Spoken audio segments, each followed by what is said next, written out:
Welcome back on this Thursday. We have been seeing an increase in cloud cover through this afternoon, and we'll continue to see that trend into this evening as well as we have rain showers approaching from the west. Right now in Fargo, the airport is indicating sunny skies, but looking here from South Fargo, those skies are getting a little more gray as the minutes go by. 77 degrees, wind is out of the southeast at 7 miles per hour. In Grand Forks, cloudy as well, 78 degrees, a little touch breezier. Southeasterly wind at 13 miles per hour. And it's been a seasonally cooler day with temperatures primarily in the 70s, right at 70 in Langdon, 71 in Devil's Lake, 79 in Detroit Lakes, and 81 the warm spot this afternoon within our viewing area, Wadena 81.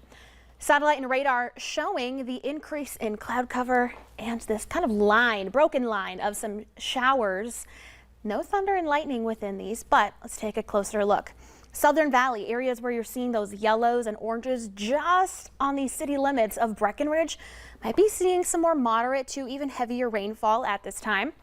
Areas where you see the really light green, those are just sprinkles, or some of it might not even be making it all the way to the ground, but that continues in the Devil's Lake Basin as well, where we've got some scattered showers. Earlier on the Skycam, did see some rain coming down in Devil's Lake, and it looks like you're on the fringes of a little bit more. So here's what it looks like in your hour-by-hour forecast.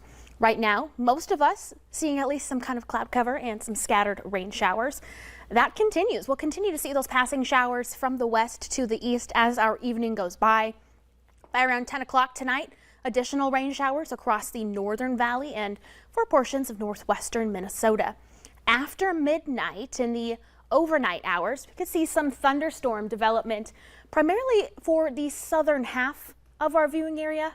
Not expecting severe weather, but if you're a light sleeper, might be woken up to some rumbles of thunder in the middle of the night. Tomorrow morning, most of that thunder shower activity pushes off to the east. We might see some lingering spotty rain showers and a little bit of a breeze, mostly out of the northeast.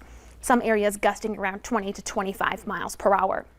We will see a little bit of sunshine and more clouds than sunshine, but regardless, temperatures warming up into the 70s for most. A couple of areas warming into the lower 80s.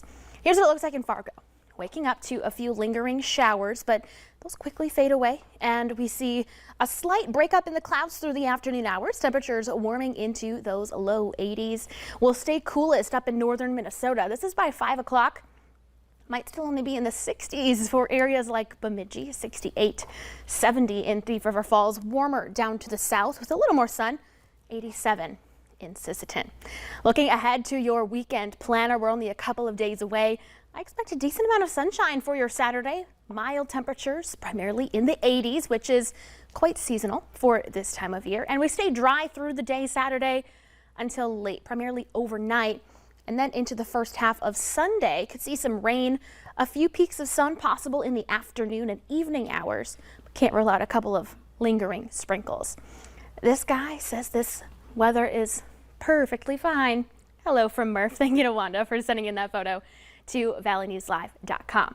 So seasonal temperatures through the weekend, and we stay in the low to mid 80s into next week as well. Overall, we have hit and miss chances for some rain and thunder, but the best chances, Stacy, will come on Sunday and on Tuesday, aside from what we're getting tonight. We never see a forecast that consistent. That's You're like welcome. 83, 80. Yeah, way to go. Congratulations, Summer. Thanks so much. Well, as parts of the U.S. deal with widespread drought, Europe is also facing a historic dry spell. Some areas experiencing conditions not seen since the Middle Ages. Hot and dry weather fuel wildfires across the country of France, and in the U.K., rivers are dry and lush green fields are now a dusty brown. See, it's completely dried up all the way. The odd puddle, the odd muddy bit. No flow anywhere so far, so hopefully downstream we'll find the Thames, but at the moment it's gone. More than half of Europe is experiencing drought conditions, but as the waters recede, Europe's hidden history emerges, including a 9th century Spanish church and, in northern Italy, a World War II bomb pulled from a riverbed and safely detonated. Meanwhile, a Virginia man is recovering after a bolt of lightning sent him to the hospital, and it was caught on camera. It happened just a day after 3 people were killed and another hurt in a lightning strike outside the White House. The 52-year-old was moving cows in a pasture behind his home on Friday night during what appeared to be a quiet time before the storm. When he went to close a latch to a gate, lightning struck 200 yards away, sending a current down the fence line and knocking him back several feet. He said all of a sudden this large, just ball of light came at me. He said it knocked me back a few feet. And he said, but the first thing come to his mind was the pain he felt in his side and his arm. He said he truly thought his right arm was gone. He also sustained a burn on his left hip and right fingers where he was holding the chain to lock the gate. Doctors say he's lucky he didn't suffer any damage to his heart.